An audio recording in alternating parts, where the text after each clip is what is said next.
Hello दोस्तों, कैसे हैं आप लोग। आप देख रहे हैं मेरा यूट्यूब चैनल प्रियंका धार्मिक एजुकेटर।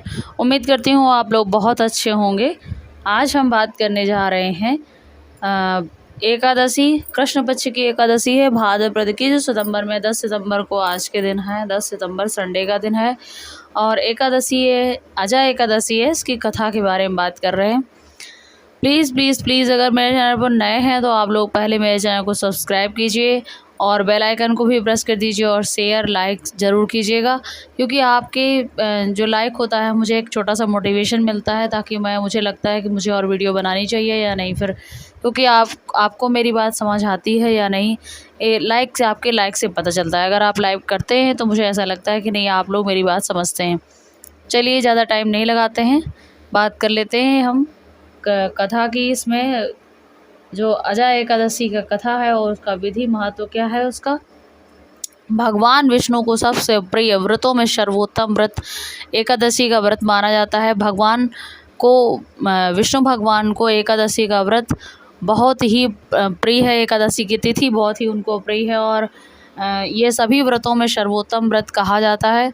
ऐसा मान्यता है, हमारे पौराणिक कथाओं के अनुसार मान्यता है कि एकादशी अपने आप में बहुत ही विशेष महत्व रखता है। और अगर 27 एकादशी का व्रत कोई करे, 26 एकादशी जब होती हैं, जब अधिक मास पड़ता है तो 13 महीने हो जाते हैं। 13 महीने से मिलकर के 26 एकादशी बनती है। एक मंथ में 2 एकादशी हो गई तो 26 एकादशी होती है। फिर एक और एकादशी का व्रत करके कोई उसका विधि विधान सहित उद्यापन करे तो व्यक्ति की हर मनोकामना पूर्ण होती है। ऐसा भगवान विष्णु का वरदान प्राप्त होता है और व्यक्ति की हर मनोकांक्षा पूरी हो जाती है। चलिए, विष्णु भगवान की जय। हम लोग स्टार्ट करते हैं कथा। भाद्रपद कृष्ण पक्ष की अजय एकादशी की कथा, विधि एवं महत्व। युधिष्ठिर जी बोले, हे जनार्दन, भाद्रपद कृष्ण एकादशी का क्या नाम है, उसकी विधि और महत्व क्या है, सो सब विस्तार पूर्वक कहिए। श्री कृष्ण ने कहा, हे युधिष्ठिर, समस्त पापों का नाश करने वाली इस एकादशी का नाम अजय एकादशी है। इसके व्रत के पुण्य प्रभाव से मनुष्य को सांसारिक पापों से मुक्ति मिल जाती है।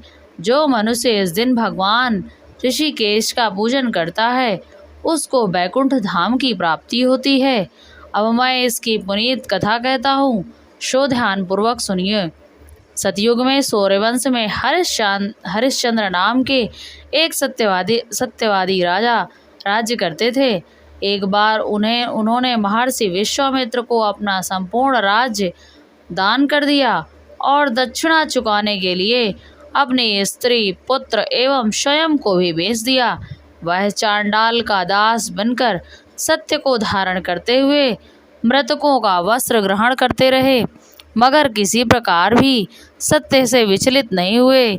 इस प्रकार राजा को कई वर्ष बीत गए तो उन्हें अपने इस नीच कर्म पर बड़ा दुख हुआ। वह इससे मुक्त होने का उपाय सोचने लगे कि मैं अब क्या करूं, अब कैसे इसका कोई उपाय हो सकता है। एक दिन राजा इसी चिंता में बैठे थे कि गौतम ऋषि वहां आ गए और राजा ने उनको देखकर प्रणाम किया और अपनी दुख भरी गाथा सुनाई। राजा की यह बात सुनकर गौतम ऋषि ने कहा, हे राजन, अब से 7 दिन बाद भाद्रपद कृष्ण पक्ष की अजा नाम की एकादशी आएगी। उस दिन तुम विधि पूर्वक उसका व्रत करो और पूजन करो, भगवान विष्णु को प्रसन्न करो। इस व्रत के पुण्य के प्रभाव से तुम्हारे सारे पाप नष्ट हो जाएंगे। इतना कहकर गौतम ऋषि अंतर ध्यान हो गए। राजा ने उनके कथा अनुसार एकादशी आने पर विधि पूर्वक व्रत का जागरण किया और व्रत को पूर्ण किया। इस व्रत के प्रभाव से राजा के समस्त पाप नष्ट हो गए। राजा का मृत पुत्र रोहित भी जीवित हो गया।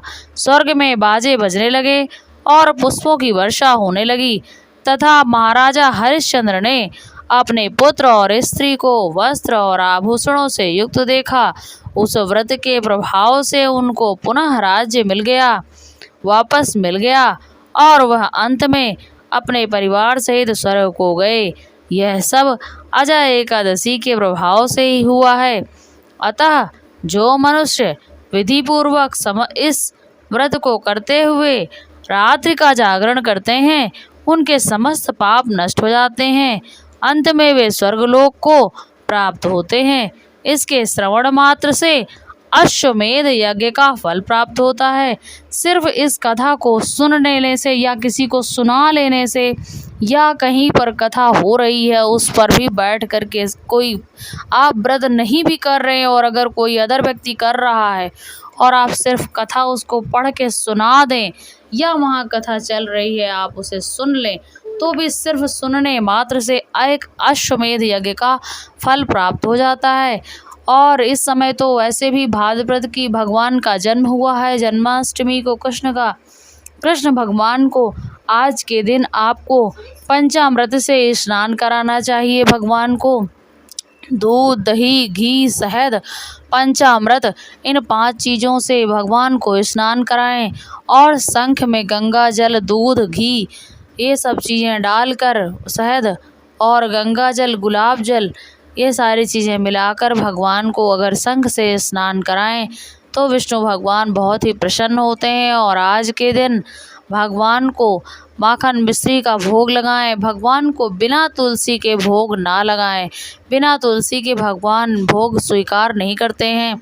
आपको तुलसी का भोग जरूर लगाना चाहिए और भगवान से अपनी मनो इच्छा बोलते हुए संकल्प लें और संकल्प लेने के बाद फिर व्रत को धारण करके कथा सुने, भगवान को भोग लगाएं, स्मरण करें और ओम नमो भगवते वासुदेवाय का 108 बार, कम से कम 108 बार तो जाप करना ही चाहिए आपको। और यह तुलसी की माला से अगर यह जाप करें तो बहुत ही उत्तम होता है। और इस तरह से भगवान से अपनी मनोकामना बोलते हुए इस व्रत को पूर्ण करके फिर आरती करें और भगवान अपने घर में जो आपने भोग लगाया है वह प्रसाद सभी को बांटें। इस तरह से आपके घर में भगवान सभी सुख संपत्ति हर तरह की परेशानियां आपकी दूर करते हैं और आपके सारे पापों को भगवान नष्ट करते हैं। ऐसी मेरी मनोकामना भगवान से रहती है कि आप सभी के, हम सभी के भगवान कष्टों को दूर करें और सभी को सुख समृद्ध बनाएं ताकि जीवन में हर व्यक्ति अपनी अपनी मनोवांछित फलों को प्राप्त कर भगवान की सेवा कर सके और भगवान से कहें, हे प्रभु, अगर मैंने आपका यह व्रत सच्ची भावना से किया है तो हे प्रभु मेरा यह व्रत पूर्ण कर मेरी मनोवांछित फल प्रदान करें और प्रभु आगे मुझे अपने चरणों में ज़रूर लगाए रखें, अपने चरणों से कभी भी अलग ना करें। भगवान से हमेशा यही कामना करनी चाहिए कि भगवान अपने चरणों में ज़रूर लगाए रखें, क्योंकि कभी कभी होता क्या है कि व्यक्ति अगर सब मनोकामनाएं पूर्ण हो जाती हैं और व्यक्ति के पास मान सम्मान प्रतिष्ठा सुख संपत्ति सब कुछ प्राप्त हो जाता है तो कभी कभी होता क्या है कि व्यक्ति को अभिमान हो जाता है। इसलिए भगवान से कहें, हे प्रभु हमें कभी अभिमान ना हो, प्रभु आप अपने चरणों में ज़रूर लगाए रखें, अपने चरणों से कभी भी अलग ना करें। ऐसी कामना करते हुए भगवान के चरणों में अपनी मनो इच्छा बोलते हुए भगवान का पूजन करें और अगर हो सके तो अपने घर परिवार सहित मिल करके भगवान का किसी भी देवी देवता का जब भी पूजन करें तो कोशिश करनी चाहिए आपके घर परिवार में बंधु बांधव मिल करके सब लोग को पूजन करना चाहिए। भले ही व्रत सभी ने ना रखा हो लेकिन अगर सभी लोग मिलकर करते हैं तो भगवान जल्दी प्रसन्न होते हैं और भगवान मनोवांछित फलों को आपको प्रदान करते हैं। इसलिए ऐसा करते हुए भगवान का पूजन करें और अपने व्रत को पूर्ण करें। हाँ, अगले दिन द्वादशी के दिन जब एकादशी का व्रत आपका पूर्ण हो जाता है, द्वादशी की सबसे ज़्यादा ज़रूरी जानकारी ये है कि द्वादशी वाले दिन आपको अन्न में जो सबसे पहले खाना है वह सबसे पहले आपके मुंह में चावल का दाना जरूर जाना चाहिए, क्योंकि एकादशी में चावल नहीं खाया जाता है और एक दिन पहले ही आपका चावल छूट जाता है। एक दिन पहले से एक दिन बाद तक का माना जाता है, ऐसा एकादशी के व्रत में नियम है। लेकिन द्वादशी वाले दिन सबसे पहले आपको चावल ही ग्रहण करना चाहिए। हो सके तो आप पूरा भोजन बना करके किसी ब्राह्मण को, किसी कन्या को खिलाएं और उसको कुछ दक्षिणा देवें, उसके बाद ही भोजन करें। अगर ये कुछ नहीं कर सकते हैं अगर आपके लिए थोड़ा मुश्किल है, समय नहीं है, तो आपके लिए बहुत छोटा सा उपाय है। गाय, कन्या, गऊ को एक समान बताया गया है, तो आप एक थाली पूरा भोजन एक एक व्यक्ति के हिसाब से निकाल लीजिए और उस भोजन को निकाल करके आप गाय माता को खिला दीजिए और उनका पूजन करें। गाय को तिलक करें और इसके बाद गाय माता को भोजन करा दीजिए और गाय माता के पैर छू लीजिए, तो भी आपको पुण्य उतना ही मिलेगा। और जो दक्षिणा आप देना चाहते हैं, उस दक्षिणा को आप किसी मंदिर में दान कर दीजिए। इसके बाद आप अन्न ग्रहण कर लीजिए, आपका व्रत पूर्ण हो जाएगा। Thank you. जुड़े रहिए मेरे साथ। बोले विष्णु भगवान की जय, बोले माता रानी की जय। जुड़े रहिए मेरे साथ। ऐसी वीडियो आपको अच्छी जानकारी मेरे यूट्यूब चैनल पर मिलती रहती है। प्लीज़ अगर मेरी जानकारी आपको पसंद आई तो मेरे चैनल को लाइक, शेयर, सब्सक्राइब करना मत भूलिएगा और शेयर ज़रूर कीजिएगा, लाइक ज़रूर कीजिएगा। Bye bye, take care.